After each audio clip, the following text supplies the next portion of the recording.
Have you ever wondered how someone so tiny could change the fate of someone so huge? Have you ever imagined a moment where the smallest creature in the forest becomes the greatest hero of all?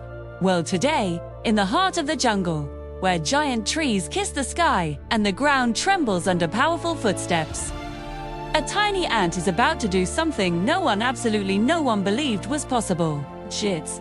This is the story of courage, kindness, and the surprising power hidden inside even the smallest hearts. Deep inside the emerald jungle lived a tiny ant named Pip. Pip was the smallest ant in his entire colony. So small that sometimes even his own ant friends accidentally walked past him without noticing. While other ants carried big crumbs, Pip could carry only the tiniest grain of rice. Although everyone loved him, many often said, "Pip is too small to matter." But Pip didn't mind. He believed that one day, something special would happen, something that would prove size never decides destiny. Every morning, Pip woke before the sun and marched out of the anthill with the rest of his colony. He worked hard, gathered food, and helped with repairs. But even though he worked harder than many, his size made everything difficult. The others would tease him gently, saying, "Careful, Pip. Don't let the breeze blow you away." Pip would smile, pretending it didn't bother him, though sometimes, deep inside, he wished he were just a little bit bigger. One sunny afternoon, while carrying a tiny seed, Pip heard a deep, thundering sound. The ground vibrated beneath his feet, leaves trembled, and even the branches above shook. The sound grew louder and louder, until it filled the whole jungle with booming echoes. Pip looked up, and his tiny eyes widened. An enormous figure emerged from between the trees. It was Ero the mighty elephant, the largest animal in the entire jungle.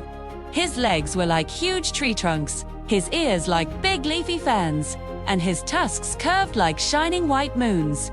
Every creature respected Ero and always stepped out of his way. Behind Pip, ants scurried and hid. Birds flew into higher branches. Even monkeys stopped swinging.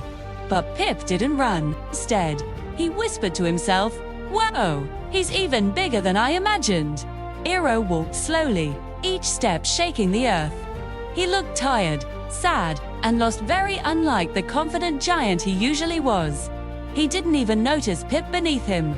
Pip took a deep breath and called out, "Excuse me, Mr. Ero." His tiny voice was almost nothing compared to the roar of the jungle. But surprisingly, Ero paused. He turned his giant head and looked down, his eyebrow raising slightly. Did someone call me?" Ero rumbled. Pip waved his tiny antennae down here. Ero squinted, then leaned closer until his huge face filled Pip's whole world. "Oh, little one. What are you doing out here alone?" Ero asked gently. I could ask you the same," Pip replied, trying his best not to tremble. Ero sighed heavily. "I lost something important, something I cannot find alone." Pip's curiosity sparked. "What did you lose?" "My memory," Ero said softly. "I was drinking from the river when something hit my head from the trees. When I woke up, I couldn't remember where I was going or how to get back to my herd." Pip gasped. "You lost your way home." Ero nodded slowly. "And without me, my herd cannot travel safely." Pip felt a twist in his tiny heart. He knew what it felt like to be small, helpless, or overlooked. No one should feel that way, especially not someone as gentle as Ero. "I'll help you," Pip said suddenly. Ero blinked in surprise. "Ero, little one, you are brave, but I am enormous. The jungle is dangerous for someone so tiny." Pip smiled. "But I see things others don't. I notice paths no one else notices. And I remember every direction. I can guide you." Ero stared at him for a long moment, and slowly, a soft smile spread across his face. "Very well, little hero. I shall trust you." With that, the unlikeliest adventure began. A tiny ant, leading a mighty elephant. Pip marched ahead with confidence, studying every leaf, stone, and twig. He remembered his father once telling him that elephants leave deeper footprints in soft soil, so Pip looked for them. Soon, he spotted large tracks leading deeper into the forest. "This way," Pip called. Ero followed carefully, lifting his massive feet slowly to avoid stepping on Pip. Birds watched from branches, amazed at the tiny guide and the giant follower. At one point, Eero said, "Pip, the jungle feels different today. Darker." Pip noticed it too. Thick vines hung low. The wind grew colder. The sunlight dimmed behind heavy clouds. "We must be near the Shadow Grove," Pip said. "The Shadow Grove," Eero repeated. "It's the part of the jungle where creatures get lost easily," Pip whispered. "But don't worry, I know the path." They continued onward until they reached a wide, bubbling swamp. Sticky mud stretched across the forest floor like a huge brown lake. Eero hesitated. "I cannot cross this. I'll sink." Pip studied the swamp carefully, then pointed toward a long path of fallen logs and rocks, forming a zigzag line. "If you step exactly where I tell you," Pip said, "I can lead you across." Eero trusted him. Step by step, Pip guided him. Left foot on the log. Right foot on the stone. "Careful, there's a soft patch there." Eero followed every instruction. His heart pounded.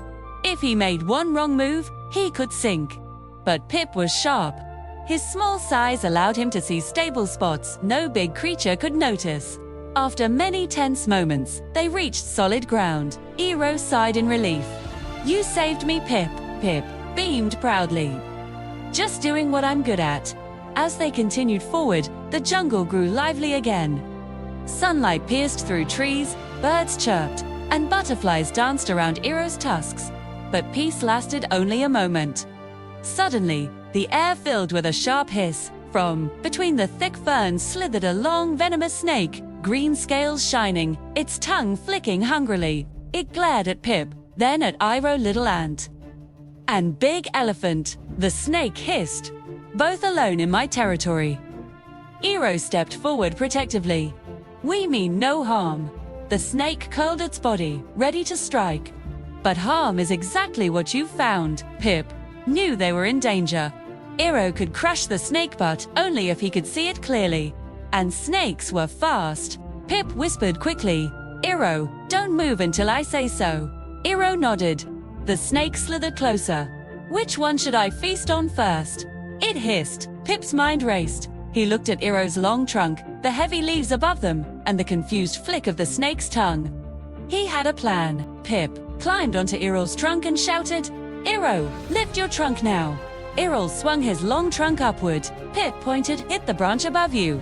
Eero did. A shower of leaves fell directly on the snake's head, blinding it temporarily. The snake hissed angrily, shaking its head. "Now stomp the ground." Pip yelled. Eero slammed his foot onto the earth, causing a loud tremor. The snake, startled and disoriented, slithered away quickly into the bushes. The jungle became silent again. Eero looked at the tiny ant on his trunk. "Pip, that was incredible." Pip chuckled nervously. "I just reacted." Eero lifted him gently onto his head. "From now on, you ride here. The safest place in the jungle." Pip felt taller than he had ever felt in his life. They continued their journey until they reached the sunlit plains, a wide-open land of golden grass where Eero's herd usually gathered. Eero's eyes brightened. "I remember this place," he whispered. "This is home." But the plains were quiet. Too quiet. Pip's antennae twitched. "Where is your herd?" Eero scanned the land. Something's wrong. Suddenly, a faint trumpet echoed from far away. Eero turned sharply. "That's them." The sound led them toward a rocky hill, where a group of elephants stood trapped behind fallen trees. They trumpeted anxiously. Baby elephants cried. The elders struggled to push the heavy logs away. "My herd," Eero cried. "They're trapped." He rushed forward. When the herd saw him, they trumpeted with joy. Their leader, an old elephant named Mav, stepped forward. "Eero, we feared you were lost forever." Eero replied, "I lost my way. But Pip found me." All the elephants looked down at the tiny ant perched on Eero's head. Mav bowed his huge head. "Little one, thank you." Pip nodded shyly. "Eero needs you, and you need him." Together, Eero and his herd pushed the fallen trees aside. Pip shouted directions from Eero's head, pointing out which log to move first, which one was unstable, and how to shift their weight so nothing collapsed again. For the first time ever, an entire elephant herd listened carefully to a tiny ant. After a long effort, the path finally cleared. The herd trumpeted in triumph, hugging each other with trunks, celebrating their freedom. Mav turned to Iroh. "Your strength brought us together." Iroh shook his head. "Not just my strength. Pip's courage and mine saved us all." The elephants cheered for Pip, their trumpets echoing across the plains. Pip had never felt so important. He wasn't too small. He wasn't insignificant. He was a hero. Iroh lowered his head so Pip could stand proudly between his tusks. "Pip," Iroh rumbled, "you taught us a lesson today." "What lesson?" Pip asked softly. "That greatness is not measured by size," Iroh said. "A tiny heart can carry the biggest courage." Pip's eyes shined. He looked across the plains, knowing that he had changed something far bigger than himself. Iroh's herd began their journey home, and Pip walked beside them as an honored friend. The jungle whispered tales of the mighty elephant and the tiny ant who saved him, two unlikely heroes, whose friendship proved that no creature is too small to make a big difference. And from that day on, whenever anyone doubted their worth, they remembered Pip, the ant who guided giants. And deep in the jungle, Pip marched proudly, knowing he was tiny, but mighty where it mattered the most.